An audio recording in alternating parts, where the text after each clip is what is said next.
Il-pajjiż sejjaħli, kif pajjiż qed isejjaħ lilek lilkom ilkoll. U eżis irridu nwieġbu.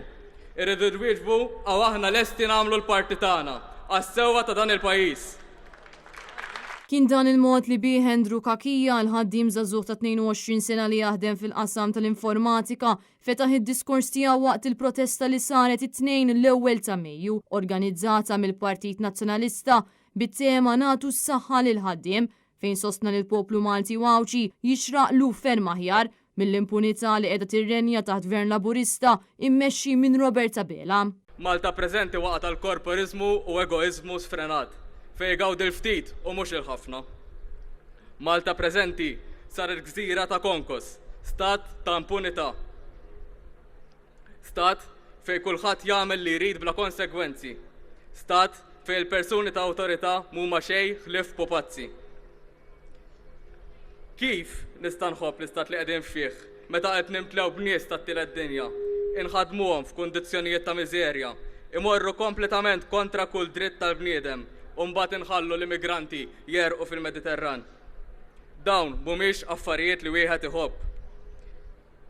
Dan il-pajjiż ġie fi stat mimli difetti minħabba il-Partit Laburista u l-egoizmu sfrenat tiegħu. Andrew Kakija tkellem dwar diversi temi li qegħdin ikunu ta' sfida għall-familji, għaż-żgħażagħ u għall-anzjani tagħna, fosthom l-għoli tal-ħajja u l-inflazzjoni li fl-aħħar xhur splodiet il fuq. Kakija sostna li min-naħa tiegħu il-Partit Laburista minflok ma qiegħed jgħin il-poplu Malti quddiem dawn l-isfidi, il-Partit Laburista li suppost huwa l-Partit tal-ħaddiem spiċċa u sar kapitalist.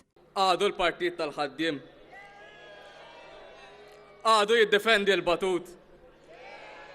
U jekk jismek Gian Paul Sofija, ħaddiem ukoll, ħaddiem li mara x-xogħol. Sfortunatament ma ritornax lura d-dar.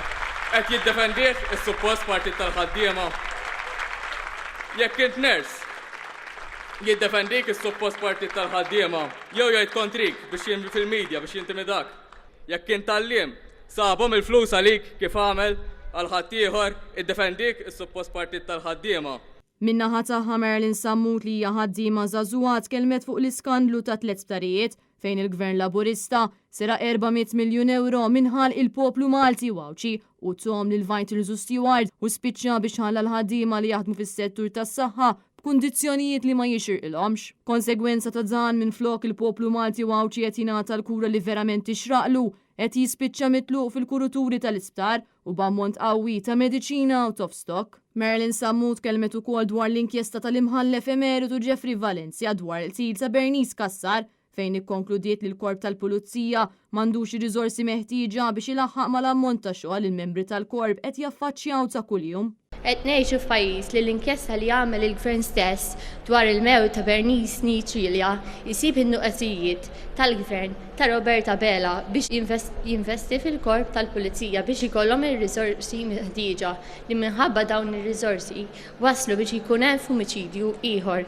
X'jista' jinbidlu l-liġijiet u nħarxu l-pieni biex imbagħad il-Pulizija ma jingħatawx ir-riżorsi li għandhom bżonn biex jipproteġuna. Hija appellat li żgħażagħ sabiex isemmaw leħinhom u ma jibżgħux jersqu lejn il-Partit Nazzjonalista għaliex il-Partit Nazzjonalista se jibqa' jaħdem favur iż-żgħażagħ, favur dawk l-aktar li huma vulnerabbli fis-soċjetà u fuq kollox favur il-ħaddiem.